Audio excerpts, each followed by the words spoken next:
As an English teacher, I love literature. I want to instill in my students a joy of reading. And a great way to do that is the Bible. An important way to do that is for them to enjoy and understand the Bible. That's one thing about biblical literacy. Another is to understand the peoples and characters that populate the Bible, because they also populate, through allusions, so many other literary works, most literary works I teach. So they need to understand that. That's a secondary kind of biblical literacy. Can you take the people and places and narratives from the Bible and see how they work in other literary forms, in other literature, and see what the author was trying to do with that and what the author was trying to say by basically taking something from the Bible and integrating it into their own work. And then a third thing is, again, which I think is important, because I think it's important for education, is not simply do you understand and can you recall on a multiple choice test the names and dates, but do you understand its value as one of the great sources of inspiration for some of the greatest art, the greatest architecture, the greatest literature? Can you understand that when you read it, you're almost like you're participating in something that for thousands of years people have looked to this, and then they have changed their lives and made it for the better.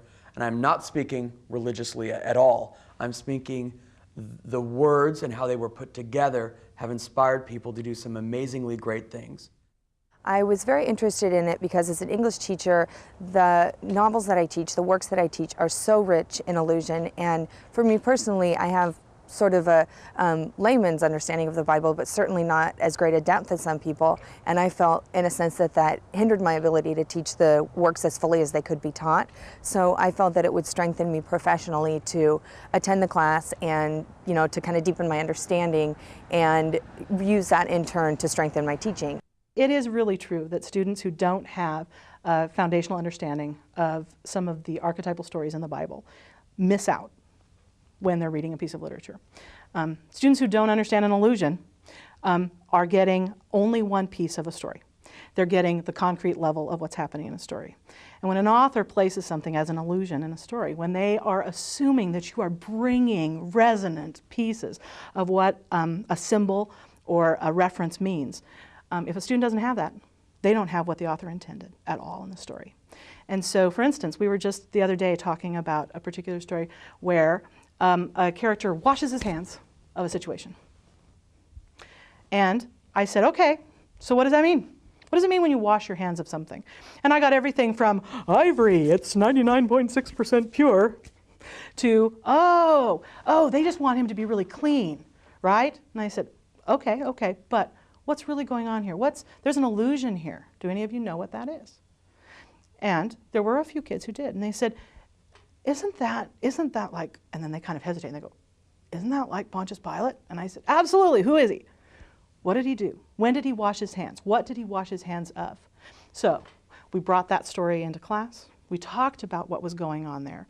And we talked about how now, anytime a person washes their hands of something, they're talking about not taking responsibility for something that they could have.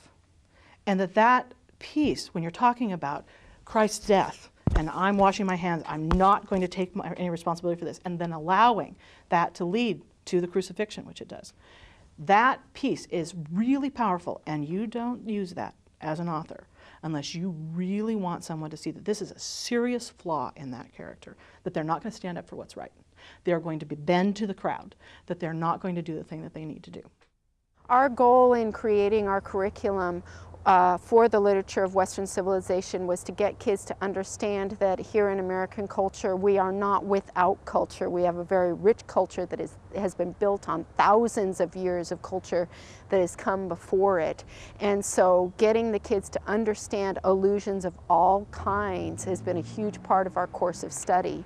And so to culminate our Bible as Literature unit with their writing a poem in which they use a biblical allusion to express themselves creatively, in my mind, help the kids to understand what authors do.